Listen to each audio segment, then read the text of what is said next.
ప్రకాష్. అమ్మ దయ ఉంటే అన్నీ ఉన్నట్లే. ఈరోజు అమ్మ దయ ఉంది కాబట్టే రాష్ట్రాన్ని అభివృద్ధి పథంలో ముందుకు నడిపే నాయకుడు సింహాసనాన్ని అధిష్ఠించాడు.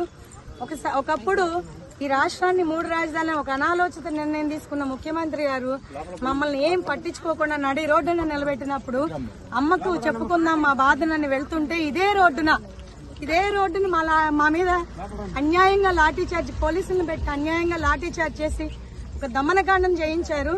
ఆ రోజు మా రక్తాన్ని కళ్ళ చూసింది వైసీపీ ప్రభుత్వం. ఇదే రోజు అమ్మ దయ ఉంది కాబట్టే, అమ్మ బిడ్డలు కాబట్టే ఆయన కూడా అమ్మ బిడ్డే ఒక అవకాశం ఇచ్చింది అమ్మ. ఈ 5 ఏళ్లలో తప్పుల్ని తెలుసుకొని మారతాడేమోనని, అయినా ఎప్పటికీ మారక ఈ 5 సంవత్సరాలు రాష్ట్రాన్ని అంధకారంలో నిలబెట్టేశాడు. కాబట్టి అమ్మ ఎలా బుద్ధి చెప్పాలో అలా చెప్పింది. ఈ రోజు 5 కోట్ల ఆంధ్రుల ద్వారా ఓటుతో ఆ ప్రభుత్వాన్ని గద్దె దింపింది.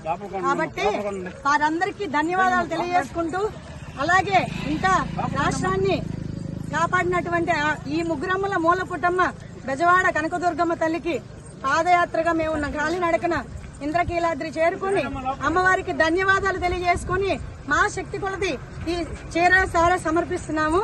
కాబట్టి అందరూ కూడా రాష్ట్రం సుభిక్షంగా ఉంటుంది, రాష్ట్ర ప్రజలందరూ సుఖ సంతోషాలతో ఉంటారని మేమంతా నమ్ముతున్నాం అమ్మ దయతో.